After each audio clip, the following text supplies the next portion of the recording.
TruthSeekah and or its affiliates are not responsible for any strange phenomena that may occur during or after listening to this podcast, which may include the following: heightened senses of awareness, psychic abilities, UFO sightings, alien contact, time loss, out-of-body experiences, ringing in the ears, ESP, lucid dreaming, increased synchronicities, astral projection, telepathy, stronger intuition, levitation, miraculous healings, and or remote viewing. Please be advised to listen at your own discretion.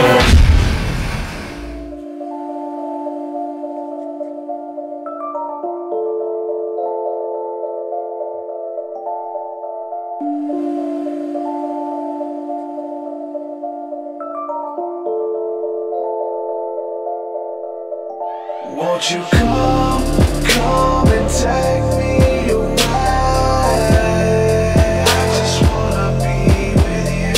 Won't you come and take me away?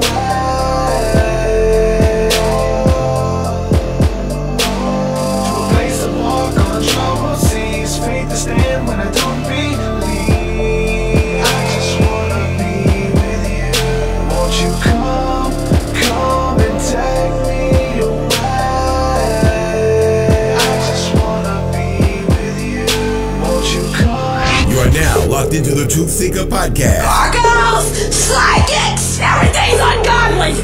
Dark savage. Streaming live at TruthSeekah.com. She's not a Christian. Give it up, y'all. Your portal to the paranormal, esoteric, and all things spiritual. She's tampering in dark-sided stuff. And now, your host, TruthSeekah. Yo, what's up, ladies and gentlemen? I'm your host, TruthSeekah. This is the TruthSeekah podcast. Excited to be with you guys today. Got a good conversation scheduled. Got a good guest on today. We're going to be talking about some stuff about spirituality, aliens, UFOs, CE5 initiative, all of this good stuff. So yeah, we're going to get into some good conversation. Shout out to everybody holding us down right now live in the chat room, everybody watching live. So shout out to you guys. Shout out to everybody watching on the podcast end. And yeah, I want to stop here and just to say a quick thank you to everybody who enables me, my enablers, everybody who supports my work through Patreon. Literally, I don't just say this every time. Like, I literally could not do this without you.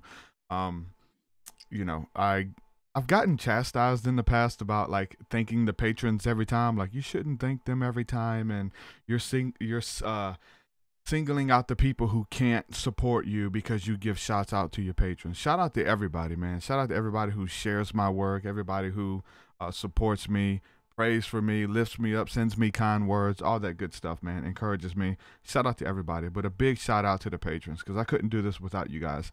Literally. If you want to support my work, head on over to patreon.com/TruthSeekah. There you get access to my entire discography, 10 plus albums.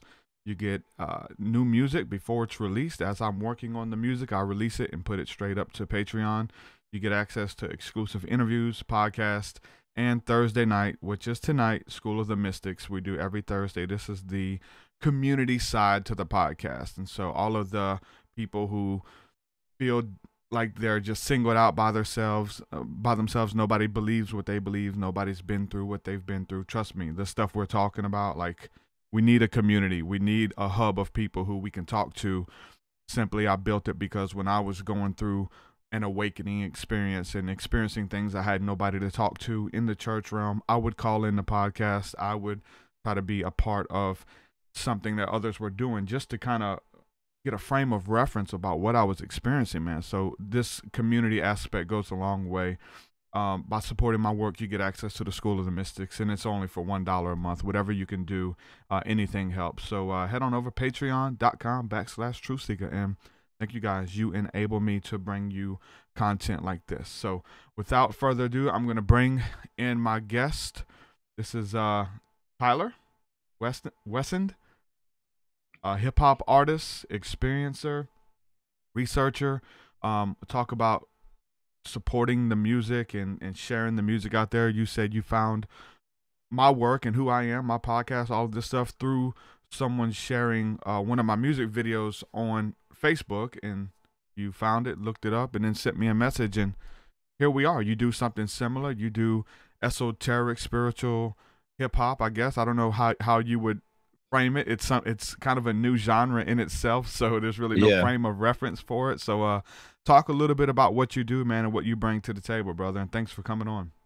Yeah, no, I definitely appreciate you having me on. And I came across your work. I think it was a video that was shared and just came across my timeline. So I was instantly interested because you were talking about astral projection and working it into your music and spirituality and really seriously talking about it. And I think that's a direction where I feel like it needs to go. Hip hop needs to go into to kind of break into that field. But for me, my background, it started with music and spirituality really in Atlanta. I went to the Art Institute of Atlanta for a couple of years, studied music there. And one of the projects there was to come up with a video, a movie on our own. And so I just kind of came up with the idea spontaneously of a dream. So what if we filmed it like somebody had a dream, and in the dream they were living in an apartment and they went across the hall and looked in their neighbor's house and looked around their neighbor's house and just were looking at everything in the dream and noticed something that was really particular, like a painting that was really stood out. And they woke up the next morning and actually went to that person's apartment across the hall, looked, knocked on the door, see if they can come in, and actually saw that painting. And so I kind of threw that idea out there to the class as one of the ideas, because we were looking for a group project to collaborate on, and nobody really got it. Nobody really understood what it was about. So afterwards, the teacher kind of pulled me aside and said, "Hey, I liked your idea. Have you ever heard of astral projection or lucid dreaming?" And I said, "No, but that sounds really cool." So I was like instantly like interested. I was like, wow, that sounds like cool. So I went home and research it and really, almost became obsessed with it for the next couple months and tried to practice it. Got to a couple of the stages, but it was interesting in reading about it and then going through the experiences of itself. So that kind of started my journey on the spiritual journey. And then I was also doing music at the time, and nobody really was going in that direction of creating music about the spiritual experience or going through that level of like psychic phenomenon, or really talking like a deep spiritual level. Everything was kind of like a more materialistic type of rapping. Yeah. So, I just wanted to kind of bring a different aspect and a different feel to it. And I hadn't really heard anything for years until I came across something like the work that you've been doing. So that's kind of where my music background was, and moved to North Carolina about 5 years ago, and really got into. So you would say that my music inspired you to create something like that? Like I was the first model you've seen that inspired you to? No, I probably created it. I only have known about your work for maybe a month. Or so. Really, since I reached out to you, the first day that I reached out was the day that I, a couple months ago, was the actual day that I learned about your music, because I was like, wow, this is cool. I gotta hit this guy up. So it was something organically. What's that? So it was something organically that you were working on music as well. Oh yeah. Okay, I've been working on my project, which it's I tried to label it as just an album. It's like a concept hip hop experimental album. So, and I've been working on it for probably 7 years, 8 years. Yeah. Yeah. And it's what it is it's basically a story. And I want it to be like, I'm trying to make it so that the beginning correlates with every song. So every song goes back to back and it makes sense for all the way to the end. So it's sort of like a storyline, but it still keeps with the music. So it tells a story.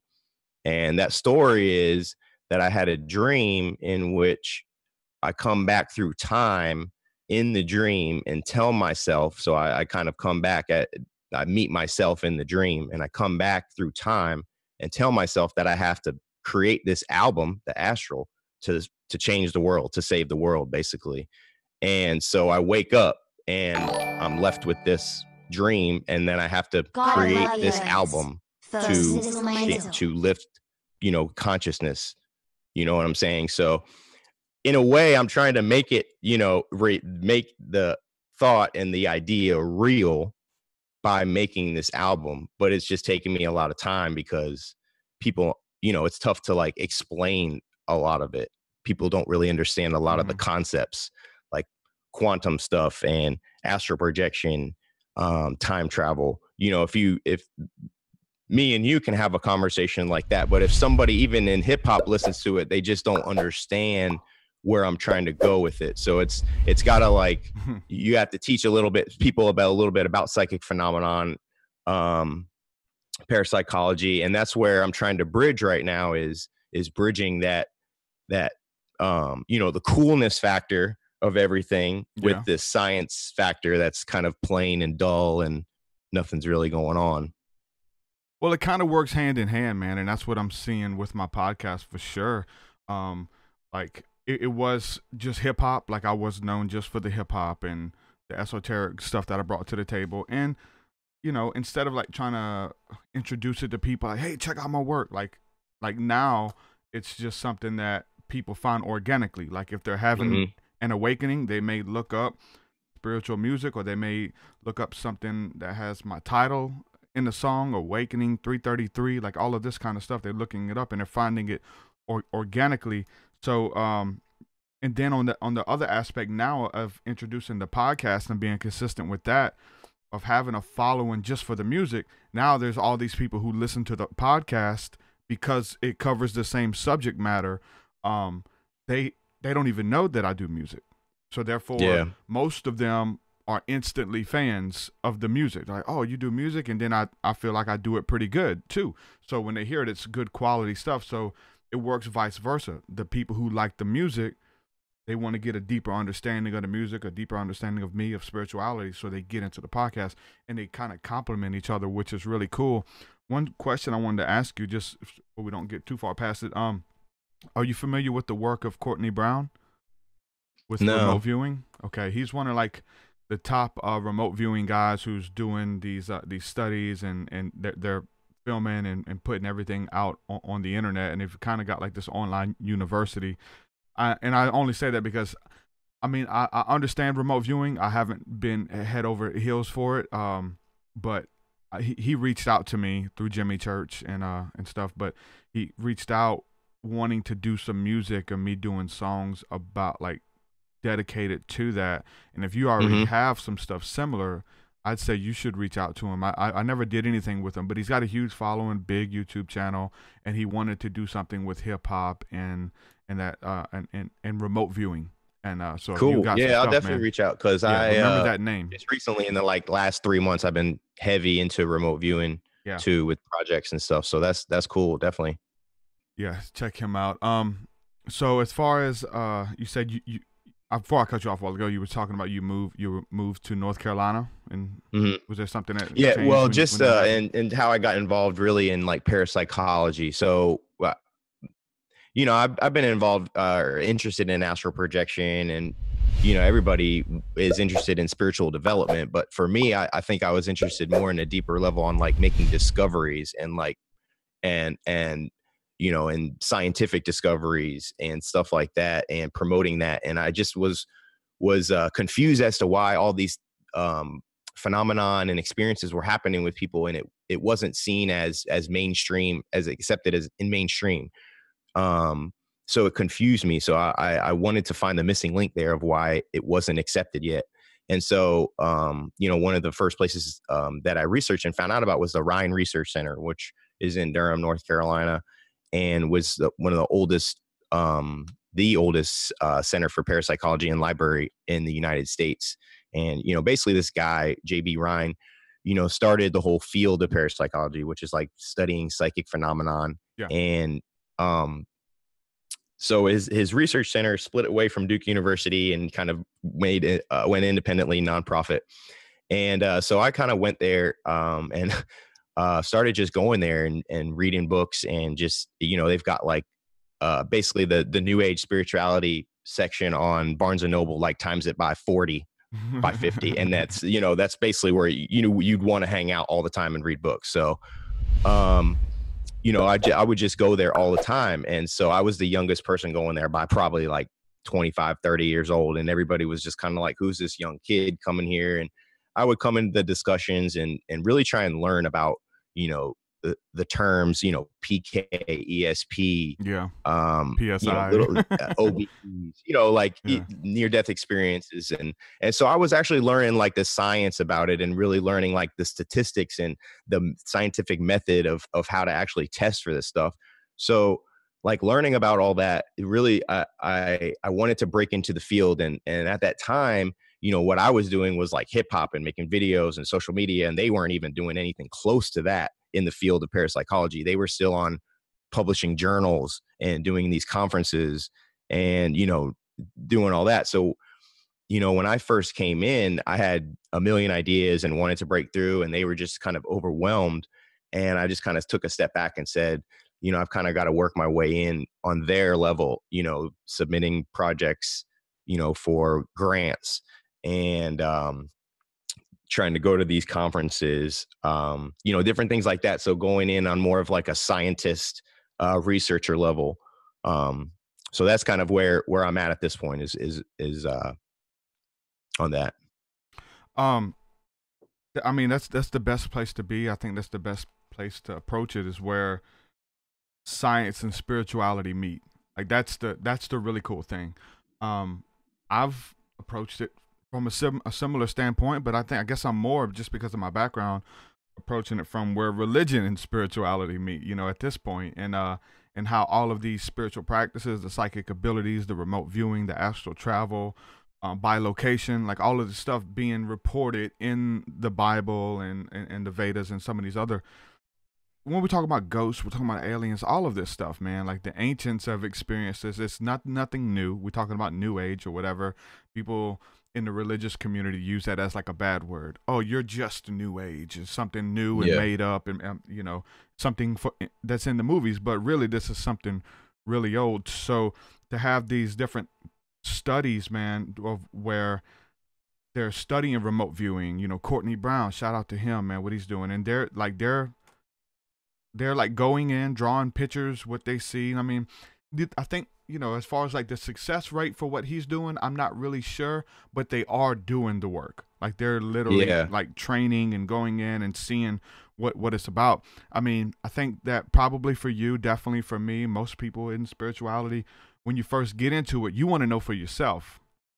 It's like we see the stuff on TV, we hear the people doing the lectures and all of this grandiose stuff. We watch the documentaries, but we want to know for ourselves that this stuff is real, which I guess can kind of bridge the gap between UFOs, ufology, CE5 contact, aliens, and stuff like that, because we've watched Stephen Greer, we've watched James Gilliland, David Wilcock. These names were big for me early on, but I wanted to know for myself. So the cool thing with the CE5 contacted a fifth con, not to where they contact you, like contacted a fourth con, but you contact them. It's the new level. So you said you've went out and you've done some of that stuff, probably after watching some of those documentaries and watching those lectures, right? And being inspired to go out to see if it's real, see if you can do it. I mean, I'm sure there was a longing within to do it. You did it, and you said you was able to film some stuff, and you actually had some pretty powerful encounters out there, right? You want to talk a little bit about that? Yeah. And really the self-discovery is a lot of what motivates and fuels people, because they hear about these experiences and then they, try to do them, and they actually do have the experiences, and it wouldn't be as powerful if they were trying it and they weren't having the experiences. Exactly. They were just, so, but yeah, I had been interested in Stephen Greer's work for some time, and UFOs and extraterrestrial contact, and really from just evidence perspective, I really wanted to look for as much information as I could from like government and military and credible sources, and not just videos, because that 10 years ago was still, fake videos weren't as prevalent, I guess, as they are today, but you still couldn't be able to tell if something was really like a UFO or extraterrestrial. Like you couldn't tell, so like when he came out with the Disclosure Project, I was really intrigued, because, these were credible sources. These were people who putting their names on the line, to get this information out. And then he came out and started saying that he was actually going out in the field and like making contact, and the phenomenon was happening, in real life with people. in groups of people. So, you know, I started researching that and learned about the app. So I downloaded the app and I've been using it, you know, Well, for years. Just I don't know on, about this. There's a CE5 app. yeah. Oh, So wow. he's got an app, and it's been around. I actually have wrote them and to try and make improvements to the app, and they've fixed the app a couple of times on the improvements that I've suggested. But so it's only like $8, actually a pretty good price. But you go out in the field with the app, and it plays the crop circle tones, and you know, you go through the whole meditation process. But so I've been out a couple of times just by myself, and there hasn't really been any type of phenomenon happen. And it's only really, it's interesting when I go out with other people that the phenomenon happen. Crazy thing for me is that it's the opposite, man. Really? Yeah. Cause Yeah. I guess because I've had a lot of time. Like, I would spend, you know, 3-4 hours out there by myself, you know, versus when you go with people, a lot of them get antsy and they're ready to leave, and that just messes with the whole vibe, you know? Yeah. Yeah. See, when I usually go out with people, I don't really have the intention to go out beforehand. It's usually like group of people are out late at night, or like we're just out, you know, and just kind of like, hey, you know, we're in a nice spot. This would be a good place to do it. You want to try it? That's kind of like more of like, it's less of like planned, because I think like if you plan it, there's a little bit more of like pressure, and like people get anxious, and like there's feelings of like there's nothing happening. What if something you know, doesn't but happen? if it's I'm more a spontaneous, crazy. yeah, like if something doesn't happen, there's no like big build up, you know. So if you're just like, hey man, you want to try it, and they're just like, yeah, sure, whatever. There's no real expectation there. They're not like, you know, having some big thought that's going to happen. So a lot of the times I would just kind of do that spur of the moment and spontaneously.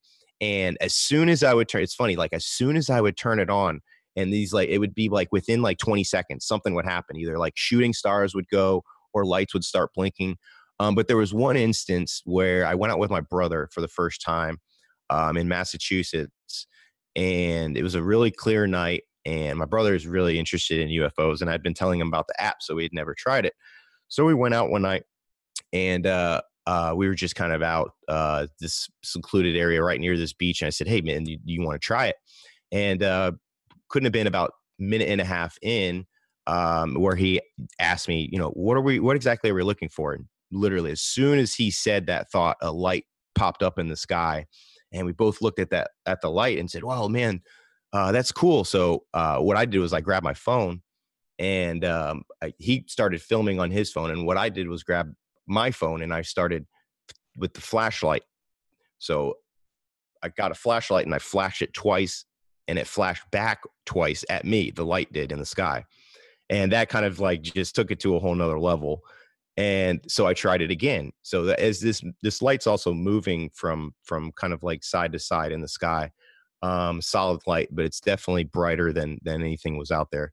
And so after it flashed us twice, after I flashed it again 2 times, and again it flashed back twice. So to me, this some kind of communication was going on there that you know, and again, nothing. This was kind of like just a spontaneous plan. So I had not been planning to do this at this spot, and so we didn't know that anything was in that location. So you know, it was really interesting that just popped up and happened. And after that, it just kind of disappeared into the air. And my brother instantly went into this whole analysis of what it could have been, satellite or star, you know, and you know, at the end, it was just like, dude, that was just like an incredible experience that you just have to take it for what it was. And so that was just kind of like the best experience that I had from the CE5 contact. And now in North Carolina and locally here, I've actually started a group. It's a CE5 and remote viewing group. So we can actually go out now that the weather's getting a little bit better, and you know, go out as a group and try and make contact. That's awesome, bro. I haven't been out in a long time, so I planned to go out by myself during the new moon. You know, you can see a lot more stars and things like that. Just stargazing. I mean, there's just so much power in just stargazing in itself, you know? Yeah. So I wanted to go out, but then I asked a friend, because a friend was like, hey, we should go out. It's like, hey, I'm planning it. He's like, well, let's make an event. So I was like, you know what? Let me invite my people. Let's just do a global contact event, and wherever you are, you could just go out with us wherever you are, find a field, a baseball field, a park, whatever, anywhere you can go and do it. So we did it, and this was the 15th of last month, which was the new moon of July, and May, and I seen like 4 within an hour, and I hadn't been out in so long, so we went out there, did like a little meditation and prayer, and sent the vibes out, and I got a lot of feedback from a lot of people all over the U.S., man, who went out and had these encounters and stuff. Have you ever had anything happen during the day? Have you ever seen any of the cylinder-shaped spacecraft or anything during the day? No, not during the day. No. I've had like psychic phenomenon. I've had a couple of psychic phenomenon, but that's the only like extraterrestrial experience. What do you mean? Like they were trying to talk to you during the day, or? Well, no, I've had like precognition dreams. So when I lived in Atlanta, one of the first events that really got me interested in psychic phenomenon was when I was in Atlanta. I was also producing music, and I would let people come in from time to time and record at my house or my apartment. And unfortunately, one time I let one of the wrong people come in my apartment, and I guess they scouted it out pretty good. But I had a dream that my apartment was robbed. And in the dream, I come in my apartment and go straight to my music studio where all my stuff is and see that all my equipment was gone. And I also had a backup hard drive at the time. And as you know, in music, your hard drive is like one of the most important things. So my backup hard drive was in my closet, like at the top of my closet. And this is in my dream. So I go see that I'm robbed, see all my stuff's gone, all my equipment. I go straight into my closet where my backup hard drive is there. Wake up out of my dream. So I was like, oh, that's a weird dream. 3 days later, I come home to my apartment. Same scenario takes place. I come home, I'm robbed, go straight into my apartment, go to my my music studio, my room, all my equipment's gone, go straight to my closet, look at my hard drive was still there. And I didn't put two into, I mean, obviously at the time I'm like, damn, I'm robbed. I'm not thinking about like the correlation of the dream. But like a couple weeks later, I was like, wow, that was kind of crazy with the dream. So that was one of the events. Another precognition dream I had just shortly involved my daughter, which she, in the dream, I dreamt that she was in trouble. And I ran upstairs and actually saved her, kind of lifted her up, and she regained consciousness, and everything was okay. So 3 days later, I had a dream in which she was sleeping, and I'm looking at her on the baby monitor, and she's got like a strap that she has on her belt, on her waistline, that holds her in her crib or whatever. And I noticed on the monitor that she wasn't there. She was gone. And I was like, dang, that's weird. So not good. And so I ran upstairs in a panic and noticed that as I got in the room, she was hunched over. So basically the strap was like strangling her. She couldn't breathe. And so I ran over to her, picked her up, and she regained her breath and consciousness after that. So those were the two like dreams that I had that were actually that I would say were precognition dreams. Yeah, that's powerful, man. There's so much stuff that goes on when we're asleep. We're able to receive information. We're traveling places. I don't claim to understand it, and I kind of scoff at the people who do. It's really hard to kind of grasp and figure out what exactly. Okay, when you sleep, you're traveling to another realm, or you're going to the real world. We're in the dream world now, and when you go to sleep, you're going to the real world. Like, it's really hard to put your finger on what is actually happening, even with ufology and the aliens. Oh, those are the Arcturians. They're visiting us. They've been here, and they actually put these names and stuff to it, and people who are like experts, the Corey Goods, those kind of people. It's really hard to say because I've had so many encounters. I should be an expert. You know what I'm saying? Like, I've seen so much stuff.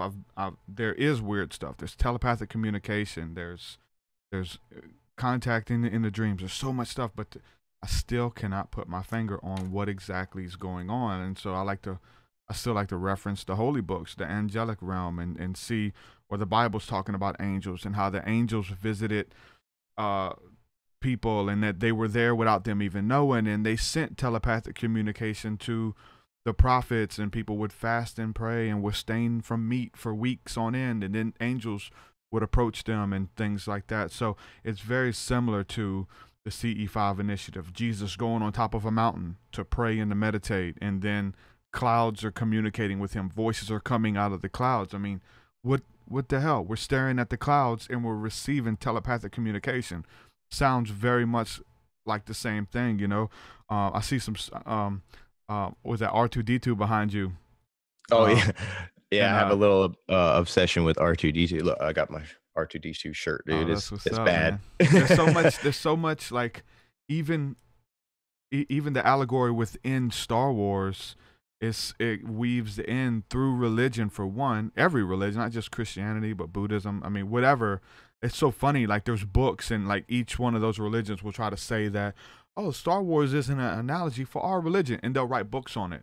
But I mean, that should show you that there's a third party who's like vouching that we're all saying the same thing in these religions type deal, right?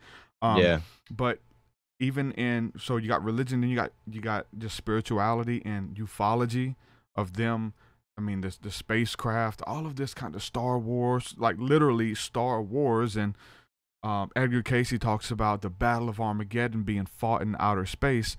All of these different correlations that Spielberg was on to something, man. Like, these people know something that they're letting out through literature and through art and through story and through allegory, just like even like Bible. Marvel, you know, somewhere like Marvel, you know, yeah, like actual, you know, shoot, we look at Wakanda and all that stuff. I mean, and those spacecraft that were able to cloak and uncloak, and kids seeing them, man. It's, you know, they hide that stuff within the movies. I think we could do I was thinking about doing like a full podcast or just going live or whatever, talking about all the movies, because you know, when you're sensitive, you're able to pick up on all kinds of stuff that's going on in these movies, and you've done the research and knowledge, man. But I kind of want to talk about all this stuff, but then I wouldn't want to ruin it or spoil it for anyone who hasn't seen the movie, because, you know, that's part of the magic, is actually experiencing it for yourself. But I've referenced a lot of that work in my music, putting a lot of samples and clips from movies and from lectures and stuff like that. One of the most frustrating things about the field of parapsychology right now is the fact that there's so much support for the entertainment side of this stuff. You know, near-death experience. You know, you go on Netflix and it's like psychic phenomenon is involved in more than half reality of the shows and stuff. But there's no fun. Yeah, there's basically no funding for the real research that's going on for it. You know, so that's by crazy. Design, man. It's crazy. It has. But I will say, I want to point out that you were asking about like the methodology of the psychic phenomenon for like when I was talking about my precognition dream. One of the things that I noticed just with me of what may have caused it was the actual event itself of the day that it happened, right? So the two things that I noticed, the one thing that I noticed between the two events that were the same was my emotion and my heightened emotion in that split, in that 10 seconds, right? So in that, it's almost like I would make it similar to like getting chased by a dog, right? If you're getting chased by a dog that's about to kill you, there's nothing else you're thinking about other than getting away, right? Like your mind is 100% on getting away from the dog. That's like me. My mind was 100% in that moment. Like in the moment. So I was like 100%, oh, I'm getting robbed. And I was like going through a heightened emotional state of that I've had used Panic. That I'm not usually in, you know what I'm saying? So to me, that may have correlated that event back through time in my dream, so that somehow 3 days, you know, I don't know, timing wise, I don't know, but that may have been the link to me, is that heightened state of emotion, so that I could receive that information in my dream, you know, so that if people do have those heightened state of emotions and they're able to dream and have access to that information and they're open to it, then they can receive the information. But if they don't know that they can, it's almost like if you don't know that telepathy or stuff is happening, then you're, you know, if you don't know what it is, then you don't know that it's happening to you. You know, so if you know what psychic phenomenon is, if you know that telepathy, what it is, then you can look for it and you can notice it happening to you all the time. Becomes an option. Yeah. and you'll notice it more often, and it happens to you more often. So it's kind of like what it is. Mm-hmm. Yeah, man, you're able to kind of create your own reality, simply because you believe it.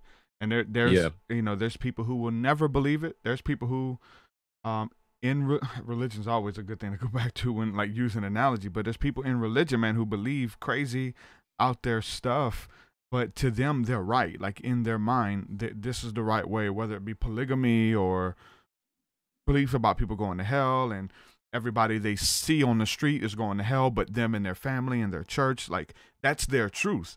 They respond to anything, any situation, because of that belief system, and that's real to them. And so, as a man thinketh in his heart, so he is. And so the things that you think about, the things you speak, the things you entertain, you're going to begin to believe it. And I like the terminology, repetition reduces resistance, because the more we see something, the more we're going to be open to it. The more that we hear it over and over, the more we're going to begin to believe it. And that's good with like positive affirmations over yourself, speaking blessings over yourself and over your family and things like that, because I begin to believe it. Tell them that they're loved, man. You know what I'm saying? Tell them that they're cherished and stuff like that, just so they'll know it, but also show them too. That's the crazy thing about the belief system. And there's stuff that I've seen that people will never see. You know what I'm saying? And I don't think that I'm privileged or anything, that I've seen it. Like there's those people too, you know, and I was selected and I'm a prophet or whatever. You got the Billy Myers and stuff like that out there, which we did a show on that. But, I think that what we're talking about, I think it's for anyone to experience. Like anybody can download that app and just take the time and go out there and do that. And they can have an experience, maybe not after the first time, maybe not the second, but I think if you want that experience, I think it will manifest for you. And the reality in which we live, I think we're creating it, man. Like whatever you believe is real for you. Like I don't, I think it is relative, man. I think fairies exist. I think that gnomes exist, and whatever. And if people give themselves enough time over discovering whether they exist, or because they believe it exists and it manifests, like it literally shows up to them because they believe it. I mean, like you're saying, your friend, with like the whole UFO thing, you start seeing them, but then you start explaining it away. It's good to explain it away at first, because I've been out there with people, every plane is a UFO. You know what I'm saying? And like, nah, you want it to be real, but let's make sure that what we're seeing is something that we can explain. And then you have the encounter. So with fairies, with gnomes, with astral projection, with reading thoughts and reading minds, and like all of that's real if you can believe it, whatever it is. I've experienced that in my own life, and there's been tons of placebo effects. I think that like the supernatural in religion, with like faith healers and Reiki healing and believing that you're going to be healed, and people get healed. Like it's deep. If you can believe it, you can receive it. Like in the world, they say, if I can see it, then I believe it. If you show me, I'll believe it. Like that's one way to look at it. But the way people of faith in the spiritual community, it's like, if we believe it, then we'll receive it, whatever it is. If I'm going to be made well, if this is going to happen, if these doors are going to open it, I'm going to believe it, and I'm going to manifest it by my thoughts and then by speaking it and creating it, and then I'll receive it and see it.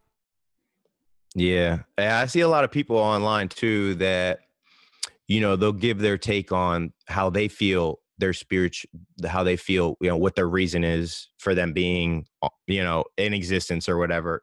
And they'll try to convince other people to try and think their way, instead of just telling it like it is, and telling it how they feel, and just provide the information and let people decide for themselves.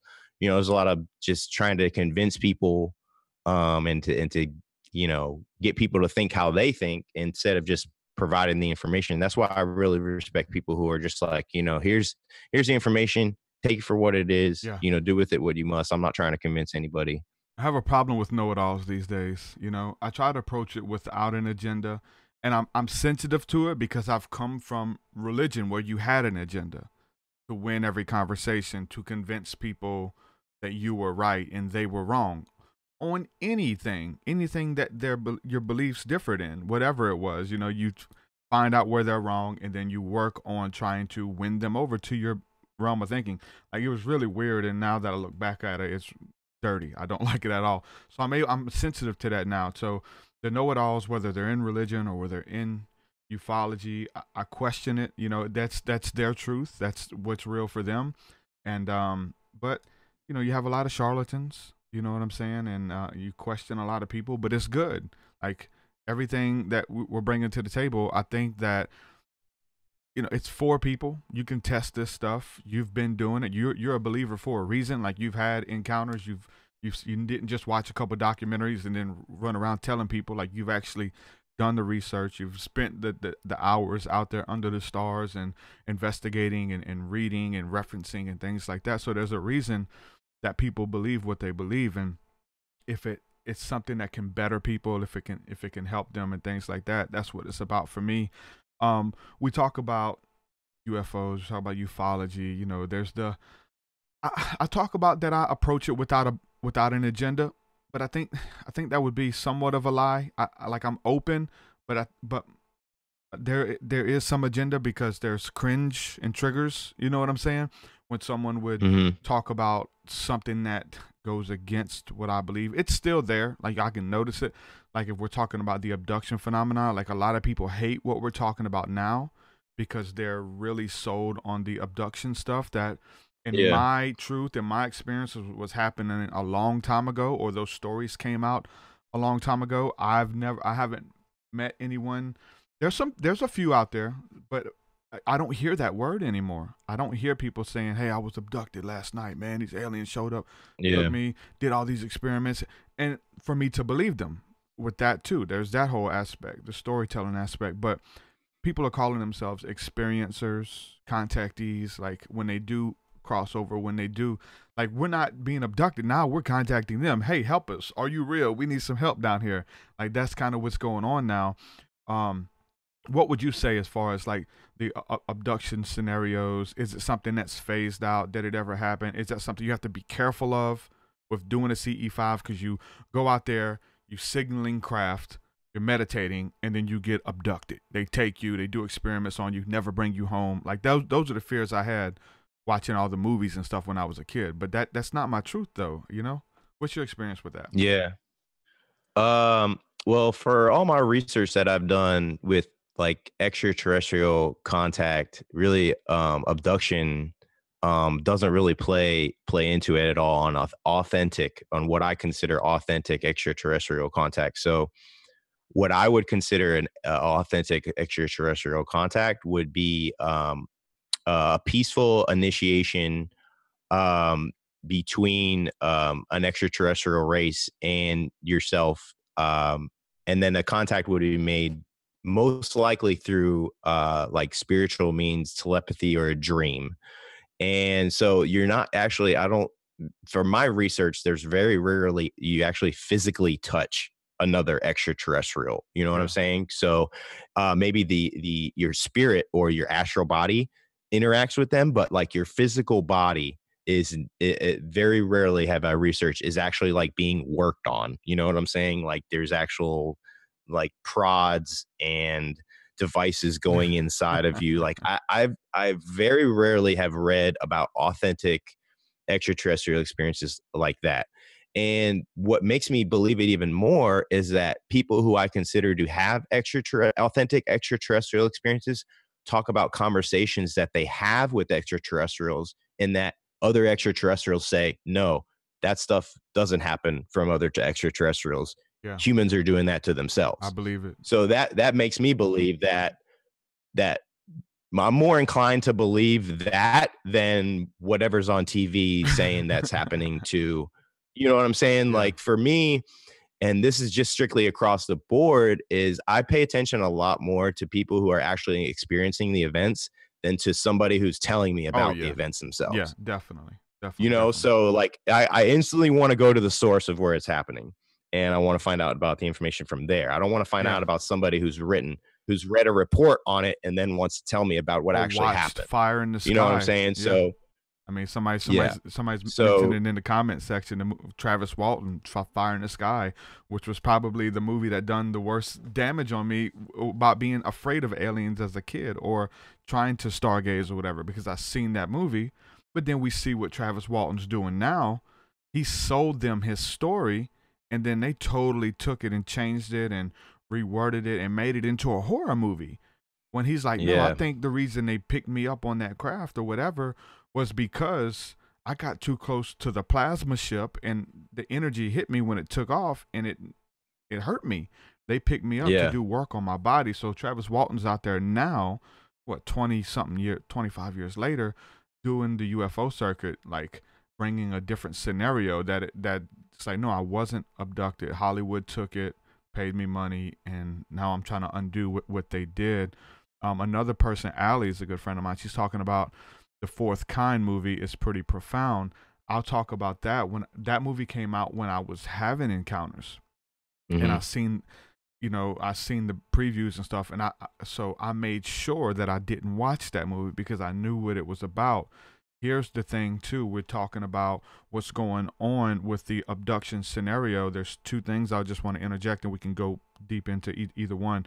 But we have the MyLab experiences, where the military initiated abductions, where the military have craft and they're messing with people to push fear and hysteria within ufology, so that when you see a craft, you won't pull out your cell phone and try to make lights at it and see if it'll connect with you. They want you to be scared and freak out. They put out the propaganda, the movies, and all that stuff. The MyLab thing is a big deal, because some of those people who do report the abduction scenario, they see people in military garb on the ships or whatever. They see a man in a corner watching, who's an admiral in the freaking army, watching this stuff happen with these little beings or people in suits, whatever. That's one thing that throws a wrench in the system. Another thing is people are saying aliens are demons. That's the Christian perception across the board. Mostly is that aliens are flying around and they're demons. Demons are demons. Aliens are not demons. Demons are demons. So people are waking up, having legit ghost encounters, demonic encounters. They're waking up and demons are in their bedroom. There's the people, little beings on your chest. There's like the old hag syndrome, the man with the top hat. There's all of this stuff that people are having, coming out of the dream state, having these demonic encounters and calling it alien abductions and things like that. Or they look like an alien, or it look like a gray or whatever. That's a demonic encounter. Like I really believe people are having those encounters, but I don't think those are what we would call extraterrestrial beings showing up in your room and messing with you in the middle of the night. Yeah. I will. One of the things too, just came out last year was the To the Stars Academy. And I think for me, when it first came out, I was really excited I was hopeful. Me too. But the more I looked into it, and the more that I just kept finding out about the information, I'm worried about it, because of the fact that what I'm hearing is that they're perceiving extraterrestrials as a threat. Yeah. And they're basically going towards that direction. It seems like is that they're identifying extraterrestrials as a threat. And on the surface, that might not worry somebody, but if you would study Stephen Greer and what he was talking about in the the false flag events for extraterrestrials, and that the government basically, or that there's a section trying to get the mainstream media to think that extraterrestrials would be a threat, and that we would have to essentially get the military out into space, to deal with them. So after reading that from Stephen Greer, even before all the To the Stars came out, once the To the Stars went in that direction of identifying threats, the UFOs, and I started to get worried about is he leading in that direction right into the false flag thing that Stephen Greer was talking about. And it seems to me that he is, but I'm just kind of waiting right now to see where that's going to end up. And Tom DeLonge. But that's kind of where we're right along the lines of it. It blurs things, and the information that he's releasing nonfiction books. Yeah. So he's coming out with the information in a different approach. So he's kind of giving people a different perspective of it. So I don't know. We'll wait and see. But yeah, it's muddying the waters a little bit. Yeah, it really is. Like I said, we're all Blink 182 fans. When I seen that he was coming out, I've sent them several emails about either coming on the show or working with them at the beginning. And then I'm seeing what they're bringing out now. It's like, oh, this is something totally different. They made it seem like it was going to be something beautiful and let's make contact and this is how you back engineer ships and all this. One of the first cool stuff, you know. One of the first things that I got really excited about was they were talking about a platform for UFO identifications in your area. So you would basically log on and be able to see, you know, oh, somebody just saw a UFO, and you get like a notification on your email, be like, bam, 3 miles from where you're at, somebody just saw. Take cover. And you can go there. Yeah. So, but like you can link up with people, you know, like that's one thing that the ET contact CE5 that Stephen Greer had is he had a little network website where you can go on and see in your area people who have the app, and you can kind of link up and see their emails. And that's kind of how I got the CE5 and remote viewing group together. I went on the website and just in my area hit up about 50 people and said, hey guys, I'm going to start up this remote viewing group. Anybody interested? Like within 24 hours, like 30 people hit me back and we're like, yeah, let's do it. You know? So, you know, it's just kind of getting out there and getting together with people who are like-minded and interested in what you're doing and getting the right information around. Let me ask you something about this, man. This is something, and I don't know if you have much. I'm sure you've come across it. I get it. I get it like crazy.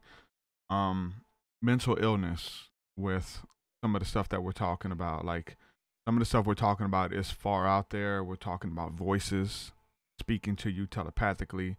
The voice of God, the voice of the Holy Spirit, the voice of angels, the voice of aliens, being able to be in tune with other beings, other realms. We're talking about vortexes,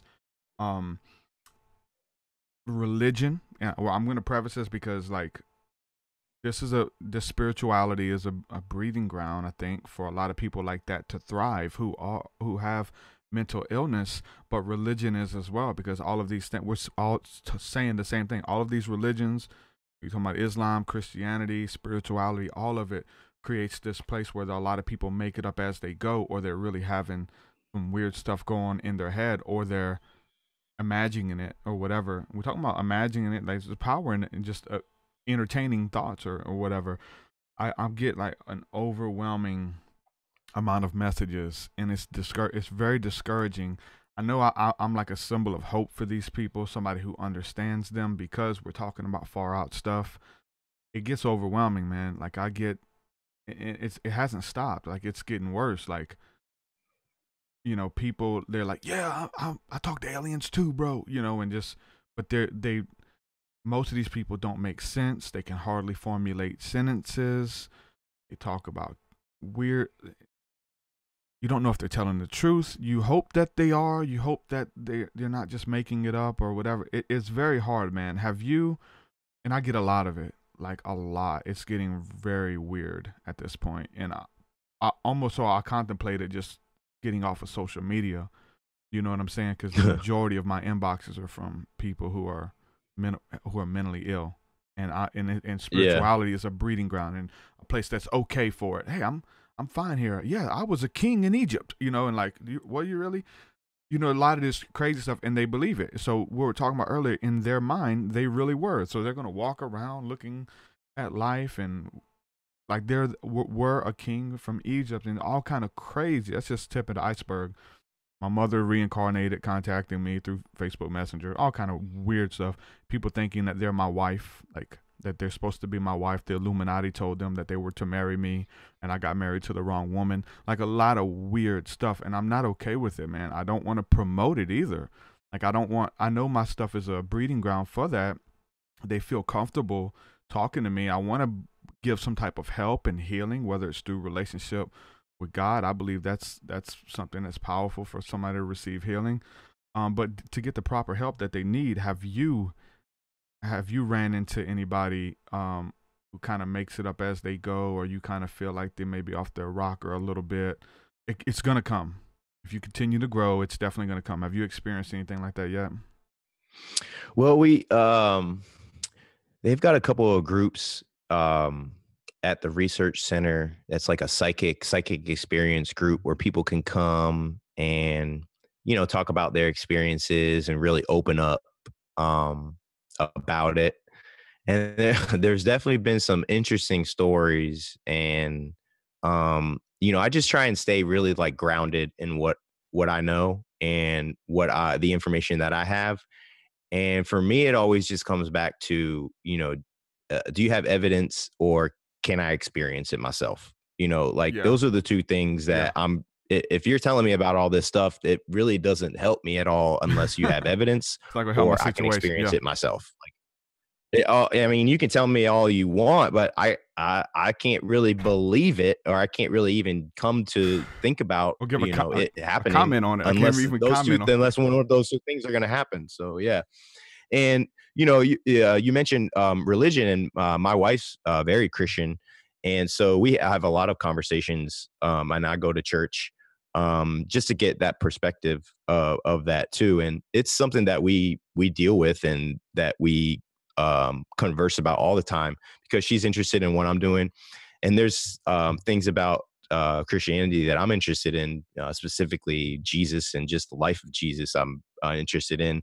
But there's, I think that when you talk about like mental illness and when people seem a little bit off, is that maybe they just don't have the right upbringing that has gotten them to the mental stability that they need in this society. So they can't really deal with all this information being thrown at them, and they just kind of latch on to something that might not be real, but to them it feels good and it makes sense to them. So they just kind of just go with it, and sometimes you make a decision and you're kind of stuck with it. So some people made a certain vote on their politician and they're stuck with it, and they kind of just have to ride out with who they did. So that's kind of like with some of the people who might just say outlandish things and outrageous things.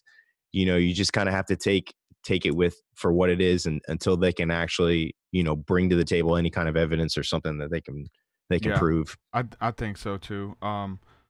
I think, what I'm saying, my heart goes out to the children or the people who are young kids, man, like myself, and I just see myself in a lot of people.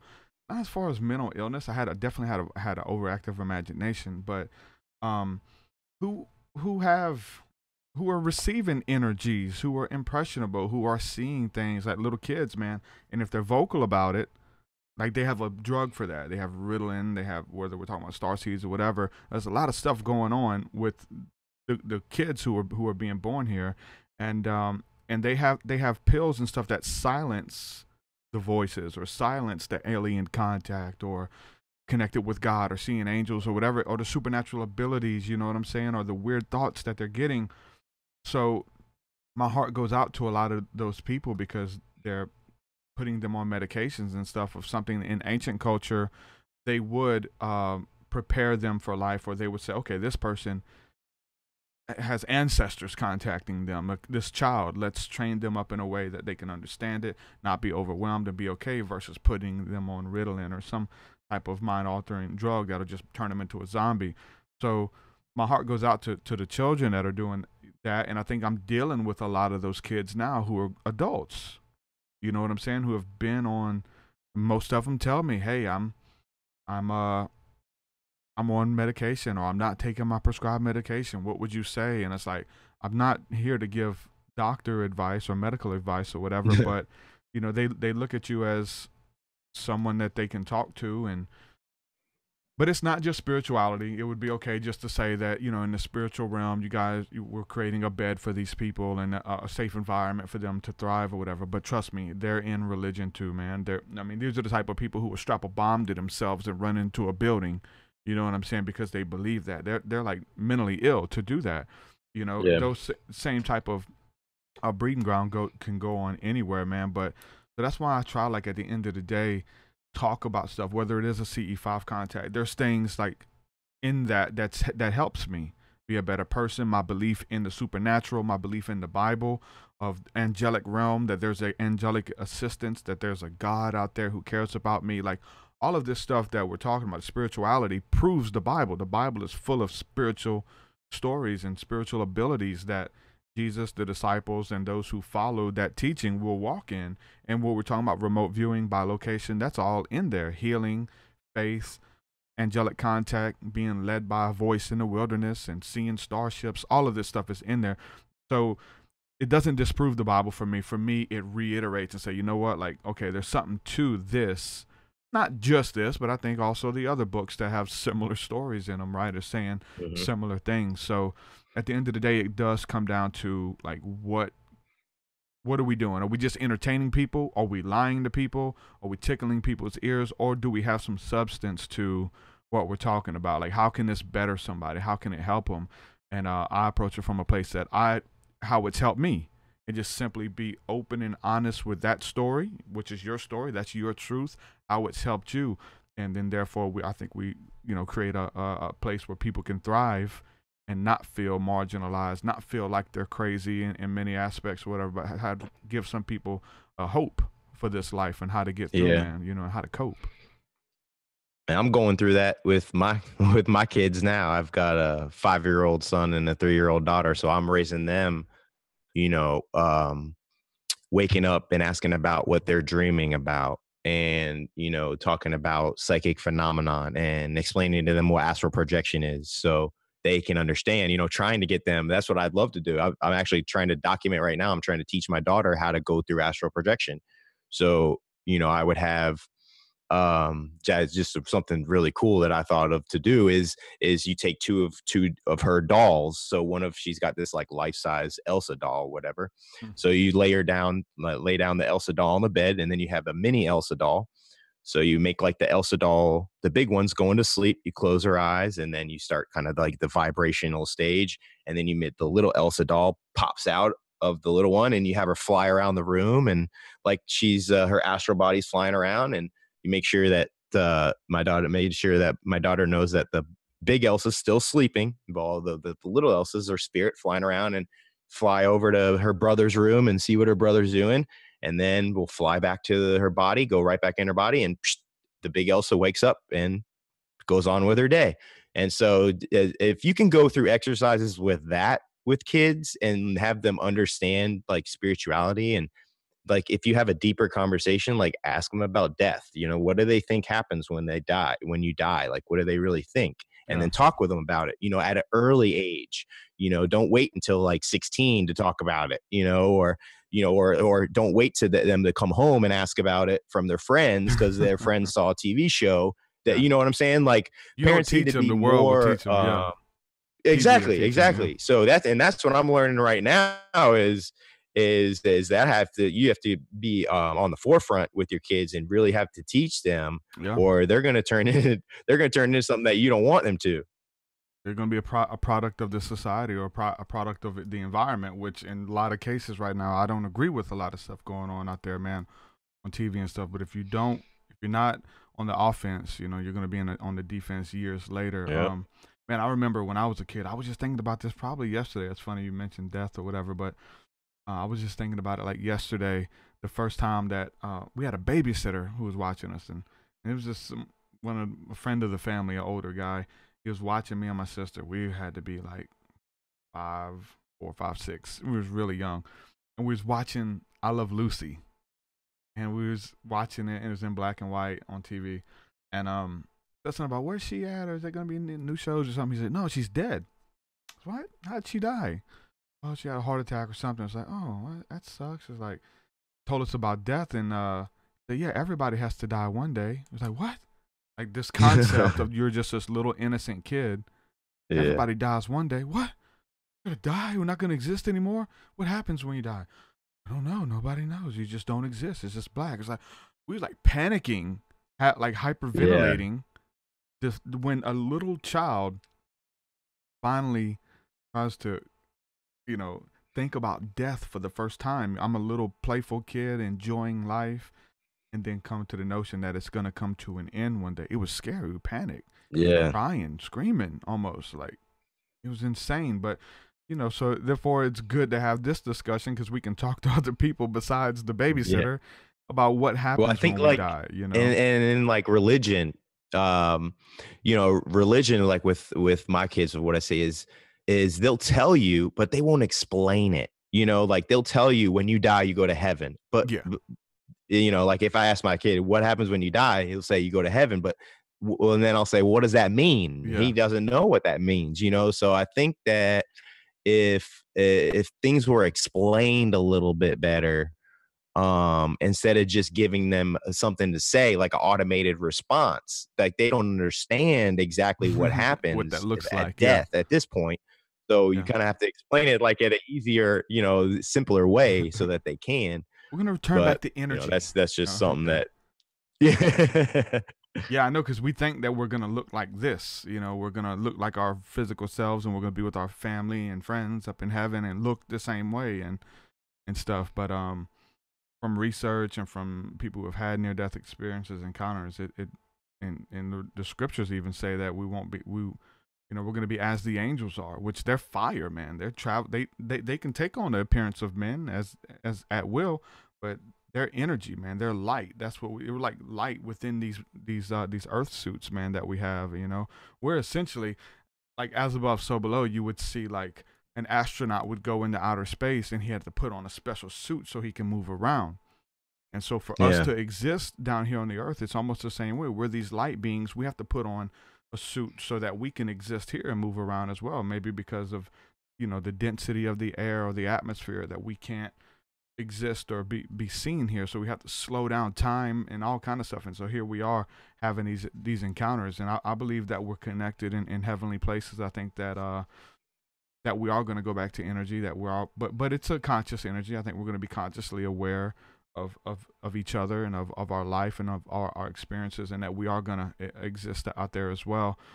As above, so below. It's a mirror image, man. I really believe it. So what was the first thing for you as a kid? We're talking about your kids. We're talking about CE5 contact. Like, what was the first thing that kind of got you into it as a kid? Was it the movies? Was it supernatural encounters? Like, or was it something new? Did it come later in life? I think it was this. My mom told me a story when I was real young about when my grandmother passed away, and I was really close with my grandmother. And I might have been like 6 or 7 at the time. I'm not sure how old I was, but my mom told me about the story of when she passed away, the day of the funeral. And she said she was driving away in the car, and she silently to herself kind of said goodbye to her mom. And as she said that, 3 streetlights went out as soon as she did that. And she knew at that time that was her mom saying goodbye back. So that was the very first comment, or very first thing that got me interested. And it's funny, ever since then, I'll have streetlights go out very often. And your mind goes right back around to me. that. So it's one of the things. Yeah. So it's kind of something that just kind of sticks with me. And just kind of the very first event that just kind of has stuck with me throughout my life. What about aliens and UFOs? What was the earliest stuff with that? Well, I mean, I've researched it a lot, and other than the CE5, I've never really had any type of like experiences. I'm just trying to think of maybe any other ones. Any movies any and other stuff that gave you a preconceived notion about what they are, like from a kid? No, I've never really watched any movies that have really kind of inspired me in terms of like spiritual type of things. I know that like the first documentary, like when I first saw Loose Change, that kind of spurred a little bit. Oh yeah. When somebody kind of went off and did their own thing and found out their own information and presented it by themselves.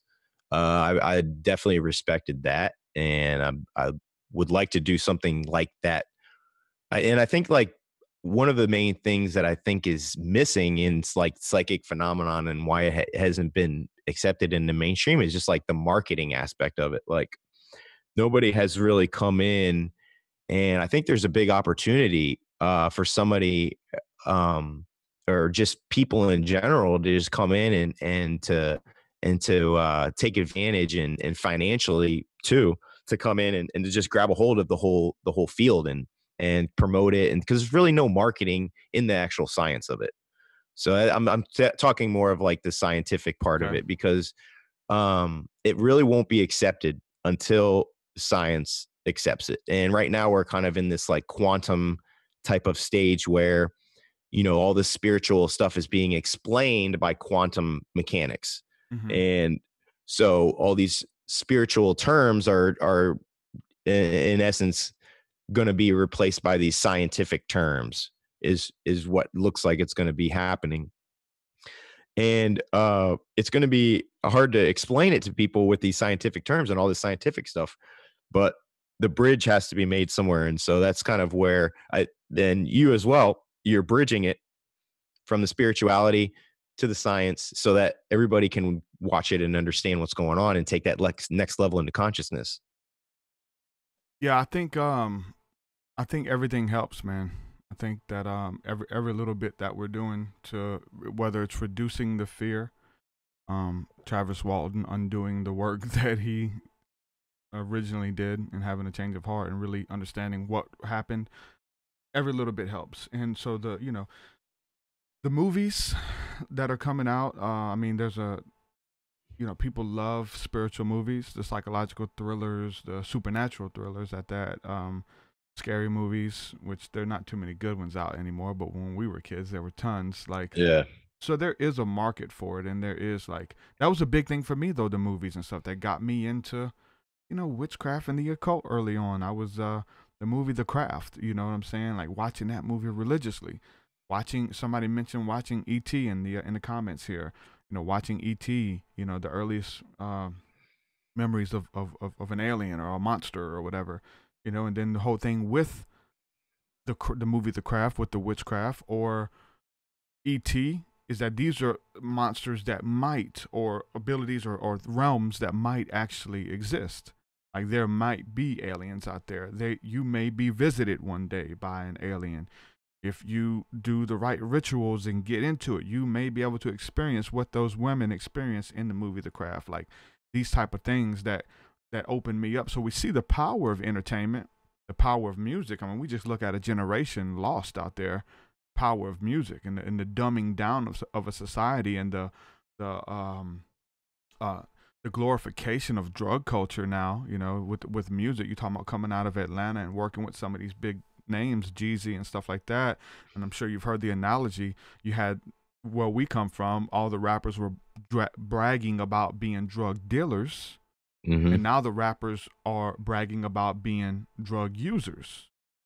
You know what I'm saying? They're naming themselves after drugs. Lil Xan, Molly Percocet, like all of this stuff in the music, and that stuff's like thriving now, and it's hurting. It really is harming people, man. So that's why, like, if we bring something to the table, what I'm doing or what you're doing with the music aspect of it as well, music is so powerful.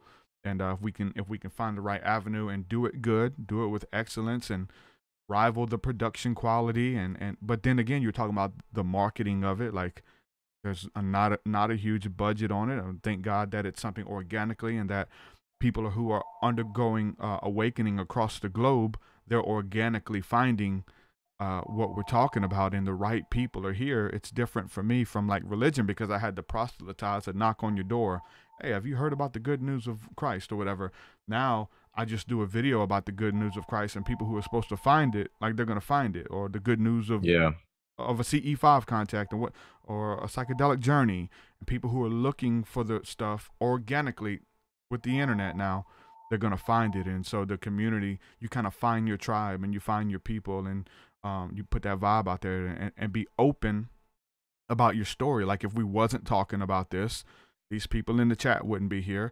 The people who are impacted by our work and feel loved and feel a part of a community, they would be displaced, or try to find others who was being open with their story that's similar, or giving them some type of answers by just being open with your story. You know what I'm saying? And you're helping people by just being open. You're not doing nothing, no parlor tricks. We're not trying to convince you at all. Not trying to make nothing up. We're just trying to get to the bottom of it together and be open and honest with our experiences. And that right there is like where I've seen the most power at. Like people are being impacted because we're just being honest, you know? Yeah, for sure. So where we at? We're about an hour and 15 minutes in, man. You want to go ahead and share your links where people can check out your music? I know a lot of people have already looked you up and checked you out here in the chat. Yeah, but yeah, everybody absolutely. listening on the podcast and where they could listen to your stuff. And somebody made a comment about your artwork and stuff. Really, really good stuff, man. Yeah, yeah, I talked absolutely, to you before man. we went live about that. It looks really good. My website, I made a website just to really kind of promote everything that I'm doing, music wise, science wise, spirituality is the astral.com. So TheAstral, theastral.com. So that's really my main website. I do some marketing too. So I help small businesses, a couple of books that I'm going to be helping release later on this year. A couple have to do with spirituality. I do want to mention there is one book that I'm going to release later on this year that I think could be absolutely huge. It has to do with extraterrestrials, Jesus Christ, and Atlantis. So those are three things that are pretty big subjects that people have a big interest in. Yeah. And all three are contained in one book that has a really incredible story to it, and it's supposedly real. It's supposed to be real. So what I'd like to do is, if it's okay, I'd like to send you kind of the first chapter and like a summary of it, and maybe do what you like, share it or whatever with the fans and everything. But I'm excited. It's going to be called Contact Atlantis. So that'll be coming out later on this year. But for the website, just theastro.com, you can check in on everything that I'm doing. Yep. Really good website, man. People are already checking it out. So, brother, I appreciate you coming on. I really enjoyed it. We got to do some work together, man. We're in the same field. Yeah, we're not in competition with absolutely. one another. We're working together, man. So anything you need, hit me up. Let's do some stuff together and get some of this stuff out there. This artwork, creativity, and telling our story, which is simply it. So let's work together, man. For sure, man. Definitely. Right, thank you. I appreciate you having me on, man. Definitely, man. I enjoyed this conversation, bro. Awesome. Thanks, man. Shalom, brother. Peace. Peace. Tyler Wesson, everyone. Check out his website. His website is really cool. Website is really cool, man. Enjoyed this conversation. Death is the only guarantee, is what Home Sauce says. Yeah, bringing the children aspect into it. And I'll say this: we're going to be working on a website. Let you know, Allie, too. I see your comments about the kids, and I know you work with kids about this and try to. These kids are bringing you these comments. I know we've had these conversations before. These kids are talking to you about this stuff. So you got to have something to tell them. Working on a website with Tarek Bibi, which is Indigo Prophet. He's commissioned me to build a site to get out the Starseed stuff for the children and start talking about that. So he's putting together like teachings and courses that it's open up, Allie, or anybody out there who wants to contribute to this effort, this website. They're going to be doing courses and teachings and stuff that they can bring to the table, and it's going to be cool. So I'm going to be working on that really soon for starseeds and children and stuff like that. So a lot of people will be able to contribute. So if you want to write articles, man, get on top of it. There'll be a place for you. Any type of subject matter that has to do with starseeds or anything for children, any type of exercises like the brother was talking about with the doll thing, like that would be cool to put in words and put there. So if I know you're going to be listening to this, Tyler, get with me on that. We're going to be doing that website. I'm going to help them promote it and stuff too. So Tarek Bibi's doing it. They're in talks right now financially, how to go about building it and supporting it and trying to find the right way where people can submit their own articles and things to it. So it should be cool. It's all on starseed children and people who are having these encounters and stuff. So I'll say a big thank you to everybody hanging out with us, man. Everybody supporting what I'm doing. Gotta love you. Gotta love you. Wow, that was a repeat. Thank you for the donation, Christy. She says, gotta love the aliens for shizzle my nizzle. Thank you for that. I don't know why it's playing twice, but it is. So thank you for the donation. I really appreciate that. Yeah, man, I was on Christy Lee's show last night, and there was a topic that I wanted to talk about. I was talking about on there just organically, man. It just came out, but it's talking about reaction videos, right? There's a lot of people who are doing reaction videos on YouTube, and they exist off of reacting to other people's work. I mean, they're reacting to old music, new music. They're reacting to viral videos, and it's just them reacting to a video, and it's getting big. Like, everybody's starting it. It's a good way to, I guess, start a platform on YouTube to react to other people's stuff.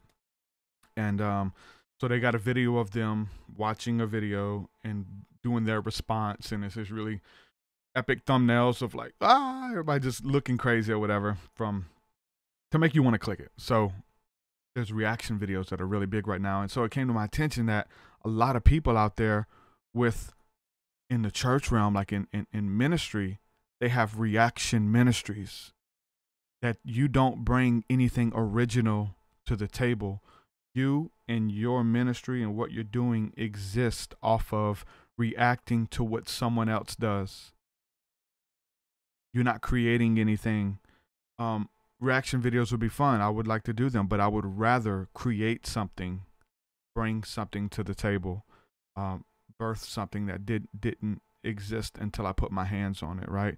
And so the whole reaction ministries, man, is just all these people out there who they only respond to what other people are doing. Whether they, I did the video yesterday about Benny Hinn and all that. That was a snippet that I put out, and a lot of people have Benny Hinn exposed ministries, or they're just reacting to what they don't like.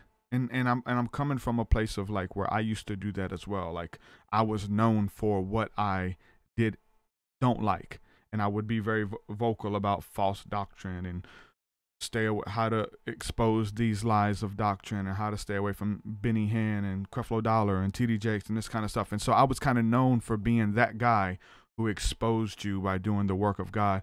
But this is a reaction ministry. And I remember, man, hearing the voice of the Lord speak to me years ago when I was in that place of like, look, you want to combat false doctrine, you want to combat wrong teaching and false prophets and stuff.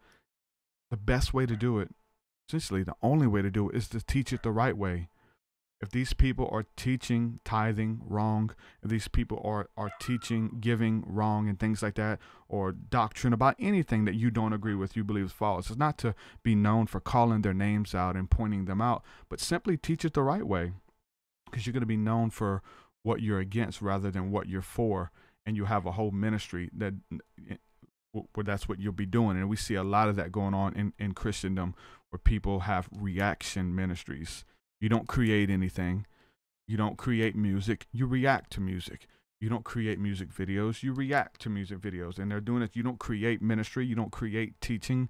You don't create videos about what you're for. You create videos about what you're against. And you're reacting to everything that goes on out there. So that was a revelation I went off on Christy Lee's podcast. But I kind of wanted to bring that up, man, because it's pretty deep, of having a reaction video. They're always like on the defense. There is no offense. They're not going out there, taking the land, creating something, birthing something, whatever it is. So I just want to encourage you guys to do that, man. Make sure that y'all are bringing something beautiful to the table and not just reacting to the things that you don't agree with and believe in. So that's something I wanted to speak on. Yeah, other than that, man, it was a really good episode. I enjoyed it. Tom DeLonge is he's talking about To the Stars Academy. This is Tom DeLonge from the band Blink-182. So talking about him. So he come out with the To the Stars Academy, and you thought that he was going to be coming out with some cool creative stuff. They said they wanted to be the Disney of ufology. I was like, hey, that sounds cool. I'm in ufology. I do songs about this. I tried to reach out to him, but I'm to find out like what they're doing is something totally different. So that Binary says, that is awesome. Do you want to be remembered for what you're against or what you're for? Yep. You were just reacting to everybody's stuff, what you're against. You're against this, you're against that. And yep. So yeah, thank you guys for hanging out with me. I really enjoyed this episode. Thank you guys for the donations and stuff, Christy. If you want to support my work, if you want to help keep me on the air, just Patreon's the best way to do that. I mean, even for like doing a full-time podcast, being a full-time musician, there's not a lot of money in this music. Like, I'm not selling like crazy albums. Most people download your stuff for free or just listen to it on YouTube, and you make pennies off of that. So there's not a lot of money at all. So the best model to support your favorite artist is really through Patreon. Patreon is really cool, man, to be able to lock down content specifically for people. And if you want to do that, head on over to patreon.com/TruthSeekah. Get access to all the cool stuff that I mentioned. My full discography, list 10 plus albums, man. Like 10 plus albums and all the new music. You become a patron, you get access to all that. So, like, you know, however much that is worth, you know, $150, whatever. If you was to buy all those albums, you get access to all of it for $5 a month or whatever. So it, you know, take 2 years for you to be able to pay that off or whatever. So $5 a month would be way better than just a one-time gift of whatever. So Patreon is really cool. Thank you guys for supporting my work. Binary says I've bought all of them. Alias says I've never resonated with To the Stars Academy.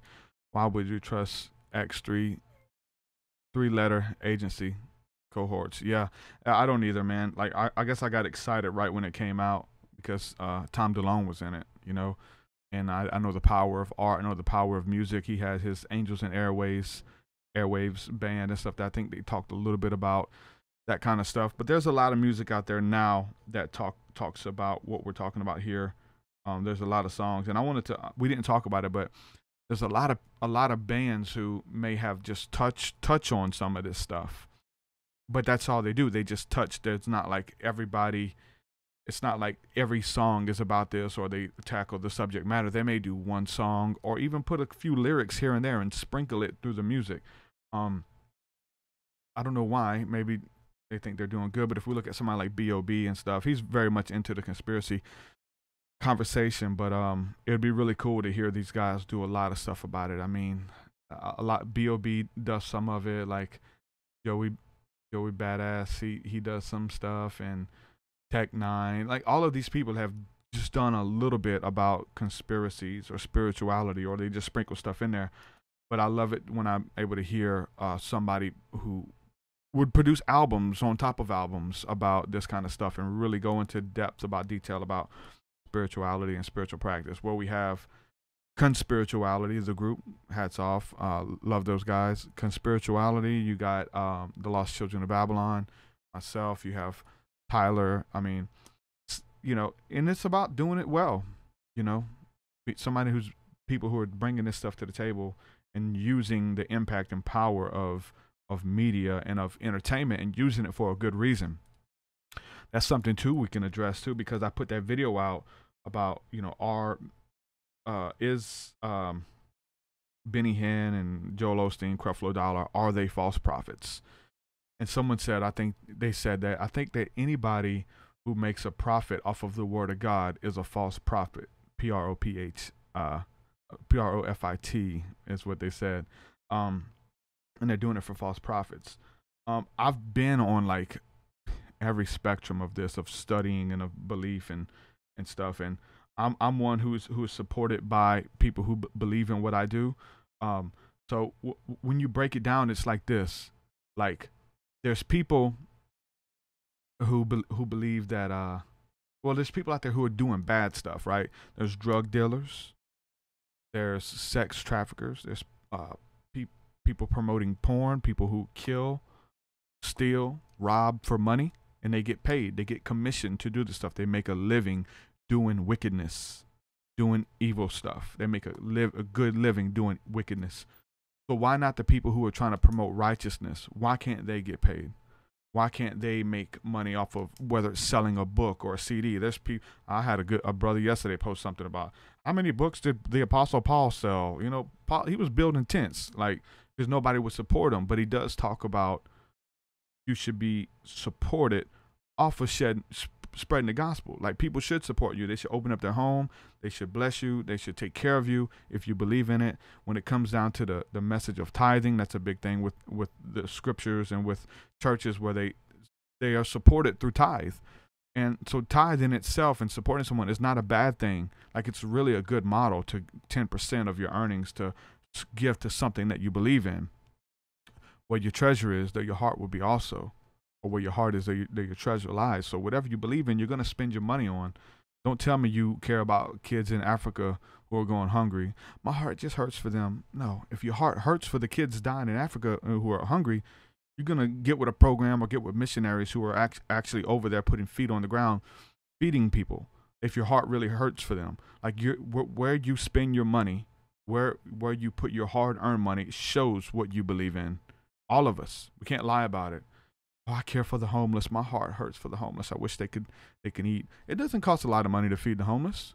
There's certain. I remember, man, we would go out on like Wednesdays. They had a special at Sonic fast food restaurant. 25-cent hamburgers. 25-cent hamburgers. We would go out there and we'd buy 50 hamburgers and just find random homeless people around the city and just feed them, man, and hug them. Hey, man, God wanted me to tell you He loves you. He hasn't forgot about you, man. You're hungry. Here you go. Just something little, like where your treasure is, your money is where your heart is. So don't. It talks about faith without works. It says faith without works is dead. You can tell somebody, and the Bible clearly paints this picture of you bidding someone farewell or wishing that hey man, I'll be praying for you that you get somebody to fix that car for you, and you got the money to fix this person's car, or you got the intellect and the know-how to do it, and you don't do it. Hey man, I hope you make it. I hope you succeed. Well, let me show you how to succeed. Let me show you what's working for me. Let me freely give as freely as I have received. So when it comes to money, if you believe in something, you'll support it with tithing again. If you believe in a church building, if you have a congregation or a ministry or something you believe in, you'll spend money. And it's not about, it's different when they try to twist your arm into giving or beg you to give or teach you, tell you that if you don't give, God will take it. Like, I've been a part of ministries like that. Like, they tell you if you don't tithe and give your 10%, that belongs to God, and God will take that money from you. And then that's demonic, straight demonic. I've been in there. Like, I've been in those churches where we had to write down how much we owed God because we couldn't tithe. Like, man, oh God, $600. We got to pay it back. And it's like, should we erase it? What do we do? And then so therefore it produces this mindset of when calamity happens, you're looking for calamity to happen. That is crazy for you to be a believer and go around expecting bad things to happen to you. And they will give you examples, man. They'll tell you that your car will break down, your washing machine will stop working. So we're like, man, they're like, He's the angry mobster. Like, God was a mobster. Like, hey, man, you got my money? Shake you down, pat you down. Hey, where my money at, man? Give me my money. I'm telling you guys, like, well-meaning to do churches, beautiful congregations taught this stuff. And it wasn't just singled out. I've been to a lot of churches who taught that. That's scary, man. And that's demonic. So, but tithing in general is a good principle, man. But when people take it to those extremes, man, it gets crazy. They say like, you're not going to be blessed until you, like, your tithe is what you owe God. You won't be blessed until you go above the tithe. Praise God. You have to go above the tithe. So you give your 10%, but that's just what you owe God. That's the baseline. But you have to, when you go above your tithe and give an offering, then God will bless you. Listen, I believe in karma. I believe that you reap what you sow. I believe that those who give sparingly will also reap sparingly with anything.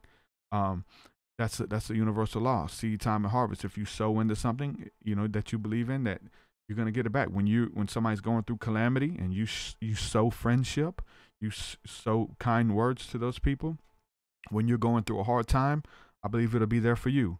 You're looking for support. We've talked about this. You're looking for support. You want people to support your ministry. You want somebody to support your podcast or whatever, but you've never supported anybody. You've never poured into anybody. You've never gone out of your way to help people, but now you're asking for help. Okay. Let's see how that works out with the universe, with God. Let's see if God will bless that. And so That's what it's about, man. It's about whatever you want for your life. Bless other people with it. Get out of the competition mindset. Get out of the I'm alive to survive mindset, and expect blessings. Those who give sparingly will also reap sparingly. Like, those are principles, man, that at the end of the day, they work. You know what I'm saying? And that it is better to give than to receive. And so, but I say, if you give, you will receive. And so that's the beauty of it. It's when it's abused that it becomes something bad, whether it's tithing, whether it's offerings, whether you're promised all these guys on TBN. You know, there's a lot of that stuff going on. There's a lot of that stuff going on. Lovebug says, I like the free hugs campaign. Yep. I got a good friend of mine who does that. Goes out and just holds up the signs and pushes consciousness out there with just hugging people. Free hugs, free hug campaign. So, yep. Trying to stay on top of these comments, but yeah, man. Love you guys. Thank you for the support, and we'll do it again very soon. Shalom, shalom. Peace, peace. Your way is so much higher than mine. So much higher than mine. So much deeper than mine. So much deeper than mine. Well, that does it for this episode, folks. To hear more episodes of the TruthSeekah podcast, head over to TruthSeekah.com. And if you're wanting to support the show and get rewards, go to our Patreon page at patreon.com/TruthSeekah. God love you.